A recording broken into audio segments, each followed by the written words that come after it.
फारच वाईट गोष्ट चालू आहे कॉर्पोरेट मध्ये, ज्याला आपण एक्स्ट्रा मॅरिटल अफेअर असं म्हणतो. कधी कोणी ह्या गोष्टींबद्दल ओपनली बोलणार नाही, जे की मला बोल वाटतं काही प्रॉब्लेम नाही मला बोलण्यामध्ये. मी खूप जवळून ह्या गोष्टी बघितल्यात की तुला कुठेतरी ह्या पोझिशनला यायचंय, then you need to get closer to that person. हा, आणि होतात ह्या गोष्टी आणि अचानक होत नाही तर तुम्हाला समजत असतं काही बाई दाल में कुछ काला आहे, काहीतरी चुकतंय, पण ती चूक आहे ना तू कंटिन्यू करतो. वी एक्सेप्ट दॅट काला things. Yes yes, right right.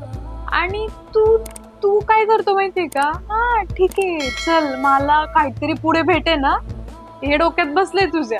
म्हणजे बोथ साइड असतात. हा हा, आमच्या ऑफिसमध्ये एक किस्सा झाला होता, ते मी तुला सांगते की now that person is married.